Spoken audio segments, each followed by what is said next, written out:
حضرت حکیم الامت مولانا تھانوی رحمۃ اللہ علیہ فرماتے ہیں کہ جب شیطان کو دھتکارا جا رہا تھا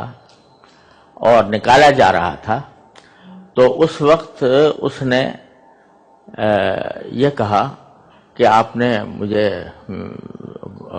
نکالا تو ہے ہی،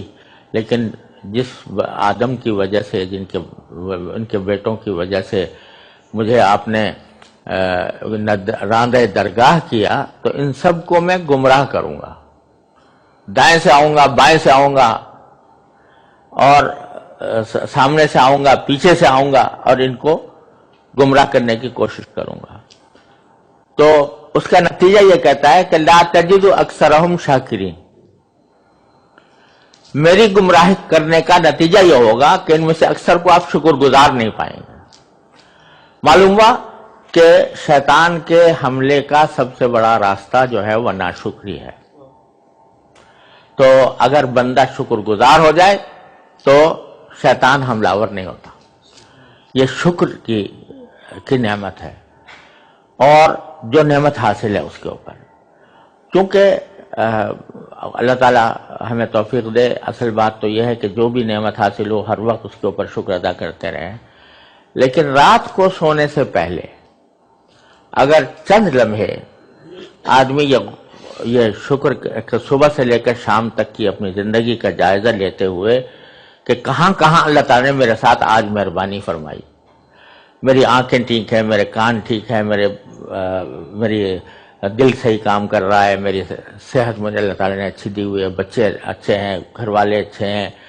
اچھا مکان ملا ہوا ہے، اچھی راحت کی جگہ ملی ہوئی ہے،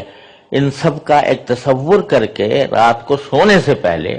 آدمی یہ شکر ادا کرے سارے دن کا۔ اور میں نے اپنے حضرت والد سے سنا کہ ایک ان کے نانا تھے، رات کو جب بستر پر بیٹھتے تھے سونے کے لیے تو چند منٹ تک مسلسل اللہم لک الحمد لک الشکر، اللہم لک الحمد لک الشکر، اللہم لک الحمد، اللہم لک الحمد لک الشکر، اللہم لک الحمد لک الشکر، ایک رٹ لگاتے تھے کافی دیر۔ تو میں نے ان سے پوچھا کہ حضرت یہ آپ کیا کرتے ہیں رات کو اس طرح، رات کے وقت میں خاص بیٹھ کے؟ اور رات کی دعائیں تو ہمیں سب کو معلوم ہے کہ بھئی رات کو سونے سے پہلے یہ دعا پڑھی جاتی ہے، یہ ہوتا ہے، آپ یہ کرتے ہیں؟ کہا کہ بھئی سارے دن میں غفلت میں رہتا ہوں، تو مجھے اللہ تعالیٰ کی نعمتوں کا استحضار نہیں ہوتا، تو رات کو میں بیٹھ کے سارے دن کی اللہ تعالیٰ نے جو نعمت دی ہیں ان کا تصور کرتا رہتا ہوں کہ اللہ صبح کو آپ نے مجھے یہ نعمت دی تھی، اس پر شکر ہے، دوپہر کو یہ دی تھی، اس پر شکر ہے، میں نے فلاں کام کیا تھا، آپ نے کامیابی دے دی، اس پر یہ شکر ہے، بچے اچھے ہیں الحمدللہ، میری بیوی اچھی ہے، میرا گھر اچھا ہے، اس کا استحضار کر کے اچھی طرح سب چیزوں کا 5-7 منٹ تک میں سارے دن کی تلافی کرتا ہوں شکر ادا کر کے۔ تو یہ شکر ایسی چیز ہے جو اللہ تبارک و تعالیٰ سے بندے کو بہت قریب کرتی ہے، اور بندے کا اللہ تعالیٰ سے تعلق قوی ہونا یہ سب سے بڑی کامیابی